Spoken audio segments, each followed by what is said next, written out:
Peace be upon you.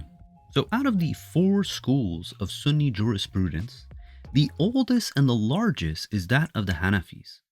Roughly over half of all Sunni Muslims, so somewhere around 700, 800 million Muslims, identify as the Hanafi madhab.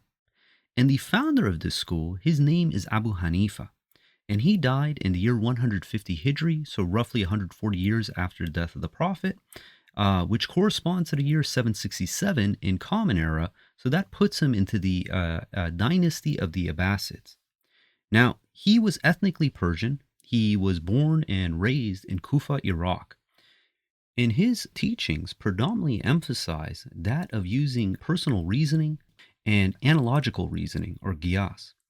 He used these methods predominantly for his legal reasoning. And because of that, he was hated by the earliest proto-Sunnis, to the point that we'll see they considered him a heretic, they considered him outside of the fold of the religion, and they absolutely despised him and his teachings. And it wasn't until around the 10th century onward that scholars attempted to reframe and rebrand Abu Hanifa as a devout follower of Hadith, as well as a respected Sunni. And there's a distinct reason they did this. Much of the information for this talk, it's actually coming from the book. It's called Heresy and the Formation of Medieval Islamic Orthodoxy, written by Ahmad Khan. In this book, it has a comprehensive analysis of the views of the Proto-Sunni scholars toward Abu Hanifa between the 8th and 11th centuries. And it's worth emphasizing the reason that they're called Proto-Sunnis is because Sunni Islam was something that wasn't in manifestation yet. Because Sunni Islam, it took about 250 years, 300 years before the hallmarks of what today is understood as Sunni Islam became predominant. And it wasn't until the turn of the millennium, so 1000 CE, before they all started canonizing the Hadith text and they started using these to supersede the Quran. And it was a gradual process. So Abu Hanifa uses virtually no Hadith in his jurisprudence and he's hated by it. Imam Malik, he uses some Hadith, but he predominantly takes the practices of the people of Medina. Then you have Shafi, who says that the Hadith is Wahi, it's on par to the Quran. And then you have Ibn Hanbal, who holds the Sunnah over the Quran. So by that time, eventually they all coalesce around this understanding that the Sunnah rules over the Quran and the Quran does not rule over the Sunnah, that the Quran needs the Sunnah more than the Sunnah needs the Quran. So as mentioned, I'm going to be using this book, again, Heresy and the Formation of Medieval Islamic Orthodoxy by Ahmad Khan, and show this progression of how the earliest Sunni, proto-Sunni Muslims absolutely hated Abu Hanifa. They considered him a heretic. They considered him vile, a disease, the worst thing to happen to Islam. And how this temperament changed after, again, around the 10th century, that they tried to rebrand him, reframe him as this epitome of Sunni Islam. In the opening chapter on page 25, it reads, I have identified three distinct stages in the development of the hostility towards Abu Hanifa during these centuries. During the first stage, years 800 to 850, discourses of hearsay towards Abu Hanifa were sharp, but they were limited to specific circumstances. These circumstances tended to be confined to Abu Hanifa's legal views and his approach to Hadith. A more sustained and extensive discourse of hearsay emerged only during the second stage, 850 to 950. This period witnessed the emergence of a discourse of hearsay designed to establish Abu Hanifa as a heretic and a deviant. It was, in my view, the very intensity of this discourse of hearsay that occasioned a third shift, the years 900 to 1000, in discourses of hearsay against Abu Hanifa. Proto-Sunni traditionalists now began to engender a more accommodating attitude towards Abu Hanifa. This formed the groundwork for the wide embrace of Abu Hanifa among the Proto-Sunni community, culminating in his consecration as a saint scholar and one of the four representatives of Sunni orthodoxy in medieval Islam. So now I'm going to go through the points that are made as far as the claims that are made towards Abu Hanifa by these proto-Sunnis, focusing on the years 800 to 950 to show that there was consensus among all the scholars that Abu Hanifa did not take the Hadith, for his ruling, and that he was considered a heretic and outside of the fold of Islam. So the scholar Ibn Abi Shayba, who died in the year 849, wrote an entire book entitled The Refutation of Abu Hanifa. The book presents 485 reports regarding how Abu Hanifa went against Hadith. For example, the first report is regarding the punishment that is depicted in the Hadith, where the Prophet is said to have commanded the stoning of a Jewish couple who committed adultery. Yet it shows how Abu Hanifa ruled contrary to the Hadith it states. So then it reads off the Hadith. So it says in the first one, it gives the chain of narrators and says, the Prophet, God pray over him and grant him peace, stoned a Jewish man and a Jewish woman. The second Hadith, the Messenger of God, God pray over him and grant him peace, stoned a Jewish man. The third Hadith, God pray over him and grant him peace, stoned 2 Jews, and I was among the people who stoned them, both. The fourth Hadith, the Prophet, God pray over him and grant him peace, stoned a Jewish man and Jewish woman. It is reported that Abu Hanifa said they are not to be stoned. So here he's showing his logic. He's saying, look, there's 485 accounts where the proto-Sunnis all sided one way because of Hadith, and here's Abu Hanifa giving a contrary ruling. He said that they're not to be stoned. And in the final report, it discusses the ruling on charity giving and again shows that Abu Hanifa went against the rulings found in the Hadith. So the first Hadith, it says the Messenger of God said no charity sadaqah is due on anything less than 5 aswaq. The second Hadith, he heard the Messenger of God, God pray over him and grant him peace, say there is no charity due on anything less than 5 aswaq of dates. The third Hadith, the Prophet of God, God pray over him and give him peace, said there is no charity due on anything less than 5 aswaq. And then here's Abu Hanifa's report. Abu Hanifa said charity is due on anything that exceeds or is less than this.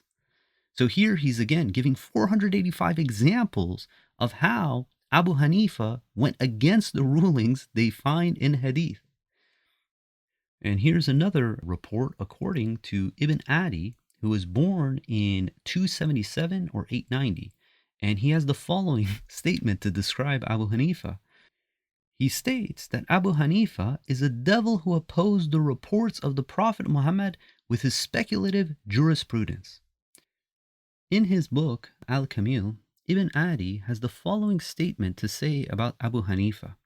It says, there is a consensus of the scholars as to the fall of Abu Hanifa.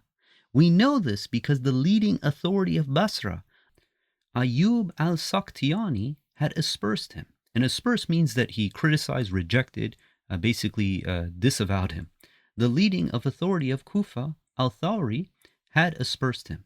The leading authority of Hijaz, Malik, has aspersed him. And this is Imam Malik, from the writer of the Muwatta and the founder of the Maliki school of jurisprudence. And it continues, the leading authority of Misr, Al-Layth bin Sa'd, had aspersed him. The leading authority of Sham, Al-Zawi, had aspersed him, and the leading authority of Khorasan, Abdul bin al-Mubarak, has aspersed him. This is to say, we have here the consensus of the scholars in all the regions. So he's saying that there's a unanimous consensus from all the leading scholars in all the regions that he's a heretic, that they disavow him. And again, in the same book, Ibn Abdi has the following to say. He says, there is not a scholar who is well respected except that he has denounced Abu Hanifa. So we saw that in this narration, he says that Imam Malik also aspersed Abu Hanifa. And elsewhere, he refers to a report, and these are narrated by Ibn Hanbal, the founder of the Hanbali school of fiqh, Ibn Abu Dawood, who is a major compiler of hadith, and Malik ibn Anas, who's the founder of the Maliki school of fiqh. And in these hadith, they call Abu Hanifa an incurable disease. So in the first hadith, this is between Ibn Hanbal, passed down through Malik, it says, the incurable disease is the destruction of faith. Abu Hanifa is the incurable disease. And in the next hadith that goes through Ibn Abu Dawood and Imam Malik, it says, the incurable disease is the destruction of faith. And Abu Hanifa is one manifestation of the incurable disease. And Ibn Adi, he doesn't stop there. Additionally, he recalls how proto-Sunnis like Sufyan al-Thawri celebrated when he learned of Abu Hanifa's passing. And this guy Thawri, he was a major influence on Bukhari. So it reads, this is from Sufyan al-Thawri, that after Abu Hanifa passed, he says, praise be to God, he was destroying Islam systematically. No one was born in Islam more harmful than him. So now we're going to look at Bukhari, who had very staunch criticisms against Abu Hanifa. His sentiment towards Abu Hanifa when he died. So to put this in perspective, Bukhari, he died in the year 870. Abu Hanifa died in the year 767. So over 100 years later, he has the following narration for Abu Hanifa. So Bukhari is narrating from someone by the name of Al-Fazari, who supposedly said, I was in Sufyan when news of Al-Numan's, who is Abu Hanifa, death arrived. He said, praise be to God, he was destroying Islam systematically. No one has been born in Islam more harmful than he was. So clearly Bukhari really want to make sure that this word got out of how despised Abu Hanifa was. Malik bin Anas, founder of, again, the Maliki school, had the same sentiment. So after Abu Hanifa died, he says, no one was born in Islam whose birth was more harmful to the Muslims than that of Abu Hanifa. So Ahmad Khan has the following to say regarding Bukhari's views towards Abu Hanifa. It reads, however, Al-Bukhari appears to give Abu Hanifa special treatment. His entry on Abu Hanifa relates 3 damning reports attacking Abu Hanifa's religious credibility. The first report maintains that Abu Hanifa repented from heresy twice. The second report states that when Sufyan al-Thawri heard that Abu Hanifa had passed away, he praised God, performed a prostration of gratitude, and he declared that Abu Hanifa was committed to destroying Islam systematically and that nobody in Islam had been born more harmful than he. The third and final report, which Bukhari also includes in his Tarikh al-Kabir, describes Abu Hanifa as one of the Antichrists. So not only was Abu Hanifa a heretic, someone who didn't follow Hadith, he was also apparently the Antichrist, or one of the Antichrists. Now another contemporary to Bukhari, by the name of Ibn Qutayba, explains that they loathed Abu Hanifa because he rejected rulings found in Hadith. So it says, this is from Ibn Qutayba, it says, we do not loathe Abu Hanifa because he employs speculative jurisprudence, for all of us do this. However, we loathe him because when a hadith comes to him on the authority of the Prophet, God pray over him and grant him peace, he opposes it in preference for something else. So we're getting a very clear picture. First off, it's very clear that according to the earliest proto-Sunnis, they considered Abu Hanifa a heretic. They considered him the Antichrist. They think that he was an incurable disease, and the reason that they hated him was because he did not uphold the rulings of Hadith. And this lack of adherence and reverence towards the Hadith is also called out by Bukhari, who states that Abu Hanifa and his students did not do salawat upon the Prophet. So this report, it reads, whenever I wanted to see Sufyan, I saw him praying upon the Prophet or narrating hadith or engaged in abstruse matters of law. As for the other gathering that I witnessed, no one prayed upon the Prophet in it. Bukhari explains that when he's referencing the other gathering, that he's in reference to Abu Hanifa. This is also confirmed in the report from Ibn Hanbal in his Kitab al-Sunnah. So this one states, onlookers observed that when Abu Hanifa was presiding over lessons in the mosque, there would be laughter and people would be raising their voices. Others were affronted by more serious charges, namely that Abu Hanifa's lessons would go on without there being any praise for Prophet Muhammad. So it looks like not only did he not take hadith, this concept of perpetual sending salawat upon the Prophet was not something that was conducted by Abu Hanifa and his immediate students. So as we saw, one of the most ardent critics of Abu Hanifa was Ibn Hanbal, founder of the Hanbali school of fiqh.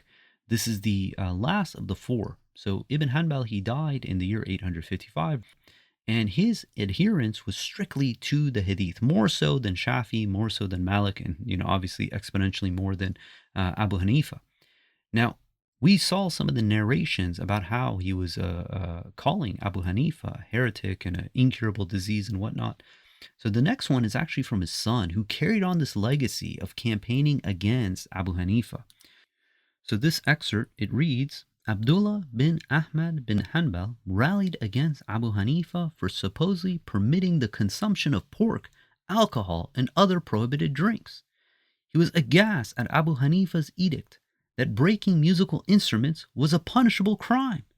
Other proto-Sunni traditionalists claimed that Abu Hanifa permitted adultery and usury, and that his jurisprudence led to the shedding of blood with impunity. Many were, of course, puzzled and startled by these allegations. When a skeptic demanded an explanation, he was told that Abu Hanifa permitted usury because he did not object to deferred credit transactions that accrue additional charges. He permitted public violence, since he ruled that if a man kills another man by striking him with a massive stone, the blood money must be paid by his male relatives, tribe, or social group. He permitted adultery because he ruled that if a man and a woman have sexual intercourse in a house whilst they're known to be parents and both declare themselves that they are married to each other, no one should object to them. Upon hearing this detailed explanation, the skeptic remarked that all of this amounted to invalidating God's laws and injunctions. So Abdullah, the son of Ibn Hanbal, wrote a book, Kitab al-Sunnah, of which he dedicated a good portion of this against Abu Hanifa. So the next part I'm going to read, this is an excerpt again from the book. It says, but we can measure the importance of discourses of hearsay against Abu Hanifa to proto-Sunni traditionalists by the fact that Abdullah's Kitab al-Sunnah devotes almost 50 pages to portraying Abu Hanifa as a heresiarch. Abdullah's method for depicting Abu Hanifa as a heretic and deviant observes the norms of religious authority current among proto-Sunni traditionalists by the 9th century. Rather than communicating his own thoughts and ideas about Abu Hanifa, Abdullah proposes to relate information he heard from a select group of religious authorities. The Kitab al-Sunnah evidences a number of themes that form the basis of discourses of hearsay against Abu Hanifa. I have counted a total number of 184 anti-Abu Hanifa reports in this section of the Kitab al-Sunnah. There are 6 overarching and overlapping themes in the material of Abdullah bin Ahmad bin Hanbal collects against Abu Hanifa. Most of the 41 reports fall into the category of general curses against Abu Hanifa. Within this category, we have reports describing Abu Hanifa as the greatest source of harm to Islam and Muslims, the most wretched person to be born in the religion of Islam, prayers and curses against Abu Hanifa, and expressions of joy at the news of his death. The second prominent theme is the opposition between Abu Hanifa's Ra'i and prophetic Hadith, 32 reports. This is followed closely by the theme of heresies, 31 reports. This category refers to reports wherein the semantic field of hearsay, kufar, kafir, zandaka, zandig, muruk, marik, etc., is employed against Abu Hanifa. Examples of reports from this category include a report in which a proto-Sunni traditionalist encouraged his colleague to declare Abu Hanifa an unbeliever, kafir, and a heretic, zindig, because he believed that the Quran to be created. Students of Malik bin Anas alleged that he declared Abu Hanifa to be beyond the pale of the religion. On a separate occasion, when someone proposed one of Abu Hanifa's solutions to a legal question, it was dismissed curtly as the view of that apostate. The fourth theme refers to reports that describe Abu Hanifa as having repented publicly from heresy. 23 reports. Another prominent theme is rebellion, 17 reports. Abdullah collects reports in which proto-Sunni traditionalists drew attention to the heretical nature of Abu Hanifa's support for rebellion against Muslim rulers. A sixth theme is Abu Hanifa's adherence to the heresy of Irja, 14 reports. Little is made of Abu Hanifa's views on the Quran, 6 reports, and his connection to the Jamia, 6 reports, which is especially surprising given the historical background of the Minna and the involvement of the author's father, Ahmad bin Hanbal, in that inquisition. There's no doubt that the Kitab al-Sunnah represented the culmination of proto-Sunni traditionalist attempts to place Abu Hanifa outside the realm of orthodoxy, and that the close students of Ahmad bin Hanbal were at the forefront of disseminating discourses of heresy against Abu Hanifa. So here we have a comprehensive report written by the son of Ibn Hanbal showing all the accounts of Abu Hanifa being outside of the fold of traditional Islam, that he didn't take hadith, that he thought that the Quran was created. All these major pillars of what constitutes Sunni Islam, Abu Hanifa was outside of that fold. So I just want to review some of these reports that are found in the Kitab al-Sunnah regarding Abu Hanifa. And I'm going to focus on the ones that we haven't covered yet. So the first one is number 228. It says, I said to Ahmad ibn Hanbal, is a man rewarded for hating Abu Hanifa and his companions? He said, yes, by Allah. So here, there's clearly merit, there's reward in hating Abu Hanifa and his companions. In number 229, it says, I asked my father, who again, Ahmad ibn Hanbal, about a man who wants to ask about something from the matters of his religion, regarding what he is tested in of oath and divorce and other things. In the presence of the people from the people of Ra'i, opinion, and from the people of Hadith, who did not memorize nor they know the Hadith with a weak isnad and with a strong isnad, then who should he ask? The people of Ra'i or the people of Hadith, despite of the lack of knowledge that they have? He said he should ask the people of Hadith and should not ask the people of Ra'i.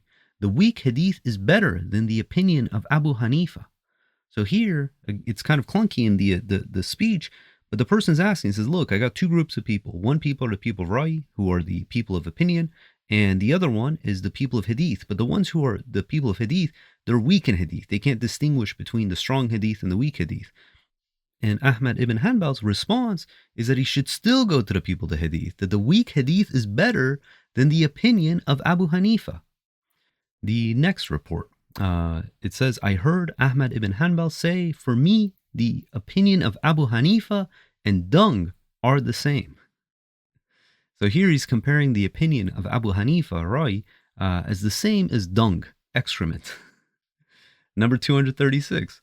So this is from Abu Yusuf, who said, the first one to say that the Quran is created was Abu Hanifa. And if you read the Kitab al-Sunnah, the first entire chapter is dedicated how the people of who say that the Quran is created, including Abu Hanifa, should be killed, they should be decapitated, they should be beheaded, that they're kuffar, that they're basically, again, outside of the fold of Sunni Islam. Number 241. It says, I heard Hamad say, are you not astonished that Abu Hanifa says the Quran is created? Say to him, you kafir, you zendik. So he's saying, curse Abu Hanifa.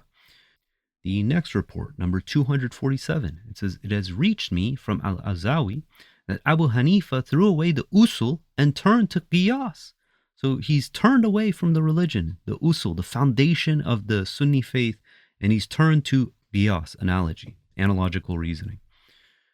The next report, number 251.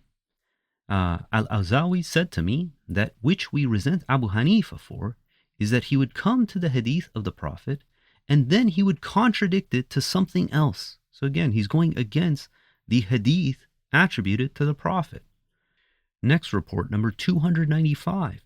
So my uncle, Malik ibn Anas, so this is Imam Malik, said to me, Abu Hanifa is from the chronic diseases. And Malik said, Abu Hanifa invalidates the Sunnah. So this is the plural of Sunnah. So again, Abu Hanifa, he invalidates the Sunnah. Number 306. The companions of Abu Hanifa are worse for the Muslims than the same number of them of merchant thieves from Qom. And Qom is a city in Iran. Report number 308. Sharik would have a very bad opinion about Abu Hanifa and his companions, and he would say their madhab is to refute the narrations, hadith, from the Messenger of Allah. So his function is to refute the hadith of the Messenger of Allah. Number 316. I used to sit with Abu Hanifa and hear him give fatwa in one issue with 5 different opinions in one day. So when I saw that, I left him and turned to the Hadith. Again, this constitutes that what Abu Hanifa was teaching was not Hadith. That the fact that someone had to turn away and go to Hadith, this also shows that the Hadith were present during this time and Abu Hanifa actively chose not to uphold them. Number 326. Verily, we do not have anything against the opinion of Abu Hanifa, because we all have an opinion. But we verily have against him that if a hadith from the messenger is mentioned to him, and then he gives a fatwa of the opposite of it. So again, they present a hadith, and they attribute it to the Prophet, and he goes with a ruling that goes against the hadith. Number 334. It says, expel whoever is here from the companions of Abu Hanifa, and remember their faces. So not only was Abu Hanifa condemned, his followers were also condemned. Number 340. Verily, Abu Hanifa met the narrations in the Sunan with his refutation of them using his opinion. Another report that shows that Abu Hanifa went against the Sunnah. He went against the Hadith. Number 343. I heard Hamad ibn Salama say regarding Abu Hanifa, Allah will verily throw that one in the hellfire. Not kind words, saying he's going to hell. Number 350. This is another hadith regarding the fact that they didn't witness Abu Hanifa giving salawat upon the Prophet. So the person is saying, but a gathering in which I don't know if I ever witnessed him sending blessings upon the Prophet. Then it's the gathering. And he became quiet and didn't mention any name. So he, Adban, said, that is the gathering of Abu Hanifa. Interesting. So Abu Hanifa wasn't giving salawat upon the Prophet every time he was mentioned. Very strange. Number 392, reported by Al-Mubarak, that a man asked him regarding an issue. So he narrated a hadith to him regarding it from the Prophet. So the man said, Abu Hanifa says the opposite of this. So Ibn al-Mubarak became very angry and said, I narrated to you from the Messenger of Allah, and you come to me with the opinion of a man who opposes the hadith? I will not narrate any hadith to you today. And he got up and left. Again, this reinforces that Abu Hanifa did not use hadith for his rulings. Number 397. I heard Yusuf ibn Asbat say, Abu Hanifa was not born upon the fitrah. Fitrah is the instinctive knowledge of monotheism. And I heard Yusuf say, Abu Hanifa opposed with his opinion 400 narrations from the Prophet. Wow, they presented to him 400 narrations and he opposed every single one of these. Sounds like the guy does not uphold hadith, that he doesn't use hadith as a source of religious law. Number 401. It says, I narrated a hadith to Abu Hanifa regarding the marriage or divorce. He said, that is the judgment of shaitan. So he's hearing a narration attributed to the Prophet, and rather than saying, let me contemplate on it, he's saying that the judgment that is being decreed attributed to the Prophet is from the devil. Number 403. It says, I was sitting with Abu Hanifa in Mecca when he mentioned something. So a man said to him, Umar ibn Khattab has narrated this and this. Abu Hanifa said, that is the opinion of shaitan. Another man said to him, has it not been narrated from the Messenger of Allah, the cupper and the one whom cupping is done both break their fast? So he said, this is a rhyme. So I got angry and said, I will verily never return to this gathering.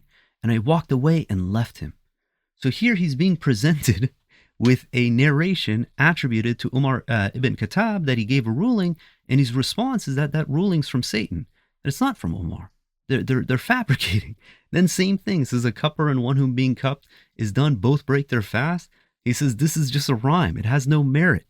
Show me where this is in the Quran that cupping or being cupped breaks your fast. It's absolute nonsense. And this is what Abu Hanifa is saying. He didn't uphold the hadith as a source of religious law. It's so blatant. They knew this for 200 years. But the other thing you see is that it wasn't just him that they condemned. They condemned his immediate followers. So this incentivized his followers, later stage, to try to patch up Abu Hanifa's views towards hadith. I'm sure they were tired of being outcast, to be considered heretics. So they made an active campaign to try to show that Abu Hanifa actually upheld Hadith, that he spent much of his lectures discussing the merits of Hadith and the rulings based on Hadith. So even when Abu Hanifa's followers attempted to claim that Abu Hanifa disseminated Hadith, no Sunni muhaddith considered Abu Hanifa reliable in what was attributed to him. So to give background to this is that it's very clear that Abu Hanifa did not use Hadith in his jurisprudence. So his students were being attacked by this. So they started formulating backstories that no, he actually did use Hadith, and they started circulating these, attributing it to Abu Hanifa. But as Khan states, the following regarding the early muhaddiths, a view on transmitting of Abu Hanifa is there's a consensus that he was not reliable in his transmissions that are even being attributed to him by his students. So Tirmidhi, who's one of the compilers of the 6 books of Hadith among Sunni Islam, claimed that Abu Hanifa had told his students as much. Most of the Hadith I relate to you are mistaken. Muslim bin al-Hajjaj's book on the subject of Hadith transmitters and their nicknames arrived at a similar conclusion. Abu Hanifa was deficient in Hadith and had very few sound Hadith. Al-Nasai's verdict was that Abu Hanifa was weak in Hadith. In his short book describing the standards of individual Hadith scholars, Al-Juzajani described Abu Hanifa as someone whose Hadith could not be relied upon.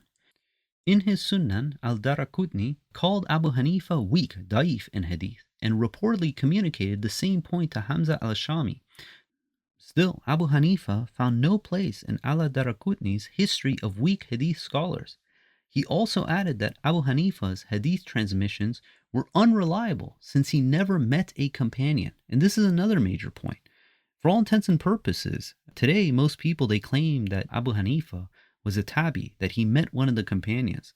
But the earliest scholars, the Proto-Sunnis, they're unanimous that he did not meet any of the companions, that he was actually a tabi'un. The excerpt, it continues, it says, Al-Bajali, Al-Ukaili, quotes the expertise of Abdullah bin Ahmad bin Hanbal. When the latter was asked whether Al-Bajali was a reliable Hadith scholar, he replied, no one should relate anything on the authority of Abu Hanifa's followers.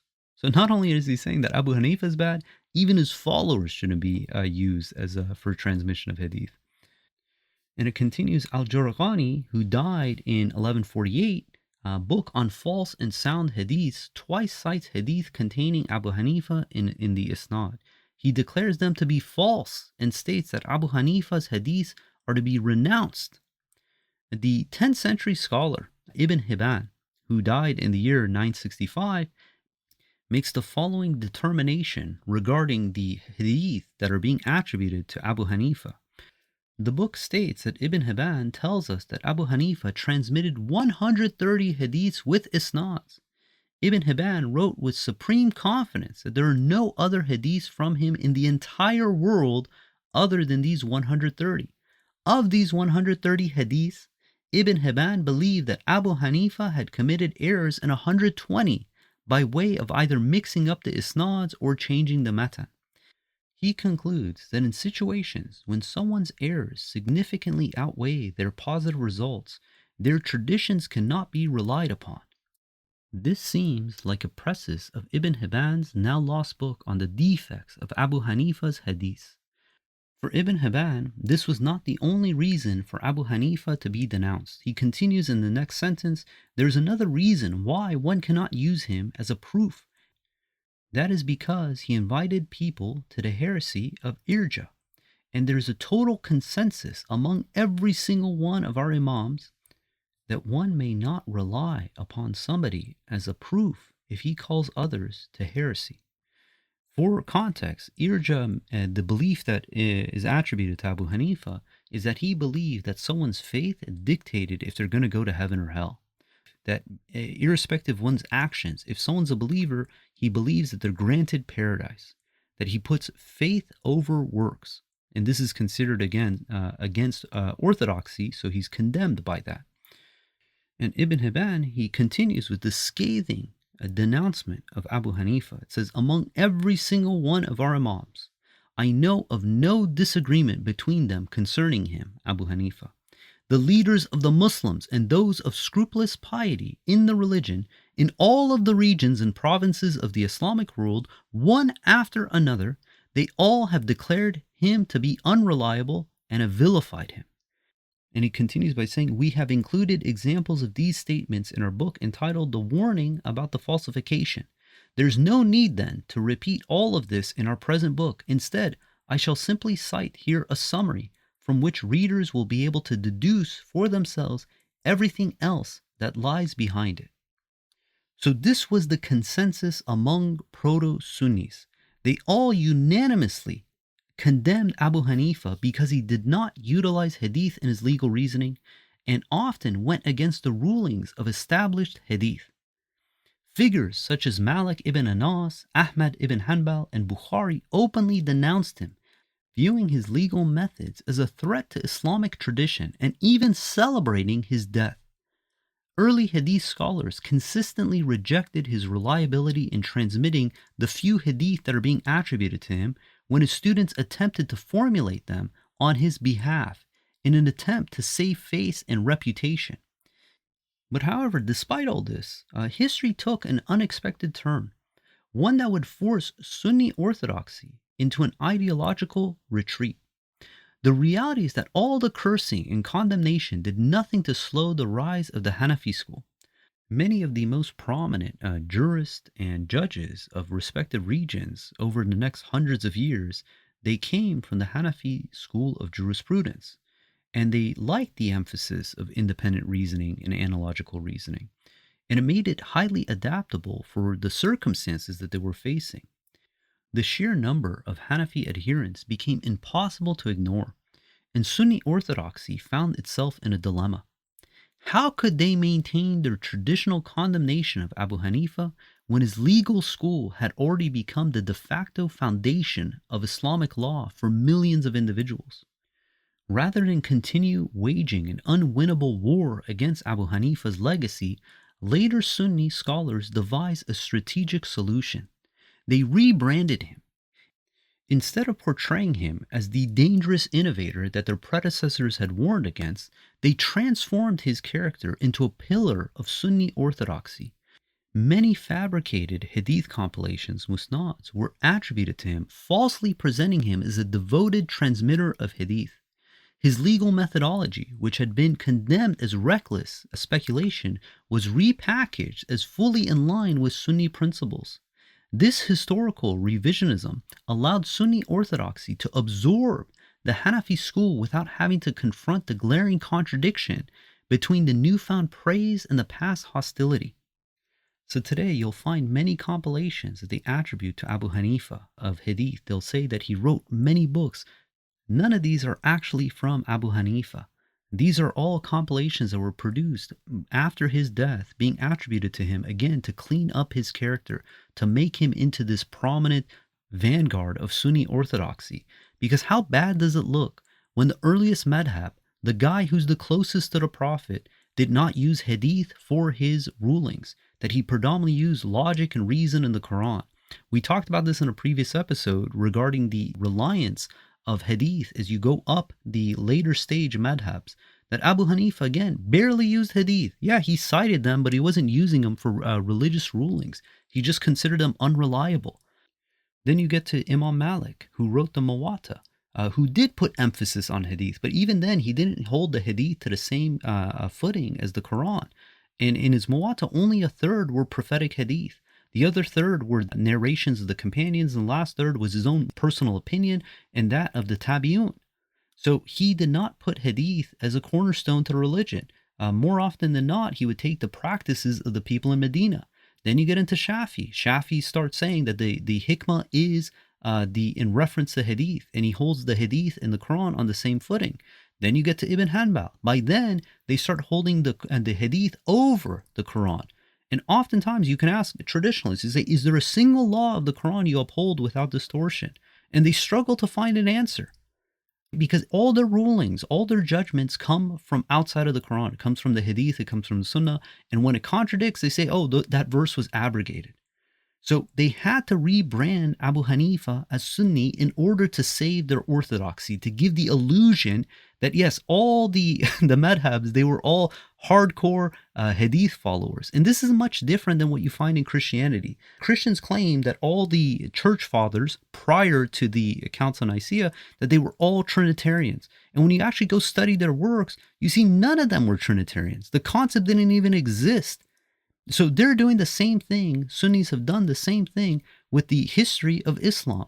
They make you think that they're all Sunnis prior to them. But the reality is, no, this was not a thing. The earliest Muslims were not Sunnis. Yeah, you had groups of people who had adherence to the Hadith, but even then that progressed as the years progressed.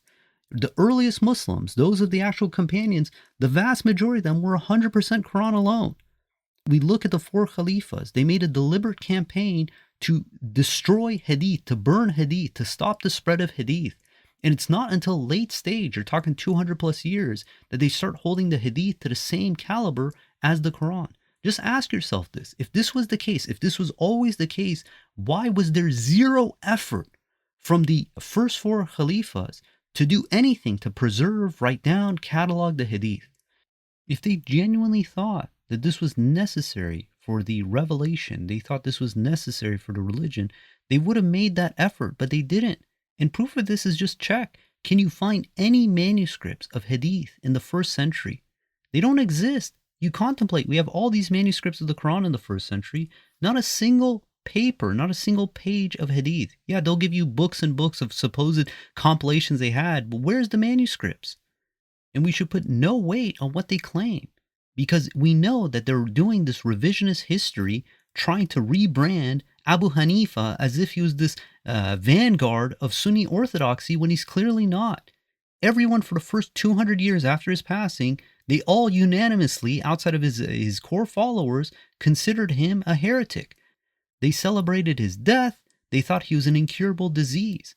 And they had to rebrand him as a Sunni in order to give this illusion of consistency that, look, all the madhabs, the earliest followers, the most prominent of them, they were all strict adherents to the Hadith. They spent all their time memorizing Hadith and passing Hadith and focusing on Hadith. This is nonsense. This is not what the history shows. So by making Abu Hanifa, again Sunni, they by de facto made his followers Sunni. So rather than alienating the Hanafi majority or trying to dismantle the legal system they relied on, they simply rewrote history to make it appear as though Abu Hanifa had always been a champion of Hadith and Sunnah.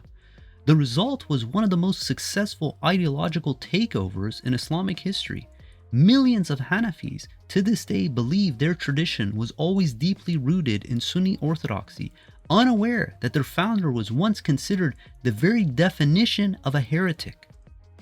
So when someone brings you late stage sources claiming that they said, no, Abu Hanifa, he's a staunch Sunni, this and that, just check the time period. What time period is this from? If someone's bringing you something from the 11th century, 12th century, 15th century, claiming that, look, Abu Hanifa, he's considered as a Sunni, he has all these hadith, and realize that this is just revisionist history. Because again, there's unanimous consensus from their top scholars, including Bukhari, Ibn Hanbal, Malik, that Abu Hanifa was outside of the fold of what is considered Sunni Islam. God willing, we're going to end there. If you guys are looking for like-minded individuals, please join us on our Discord server. We have daily discussions, debates, Quran recitation. It's a great place to meet like-minded individuals. If you're looking for an app to better understand the Quran, please download the Quran City app on the iOS App Store. If you don't have an iOS device, you can go to QuranCityApp.com website. If you want notes from today's discussion, as far as other notes on various related matters, you can go to QuranTalkBlog.com website. There you'll find the notes from today, as well as the book, Heresy and Formation of Medieval Islamic Orthodoxy by Ahmad Khan, where much of this material is pulled from. And if you want more regular updates, you can follow me on X or Twitter at Talk Quran. And until next time, peace and God bless.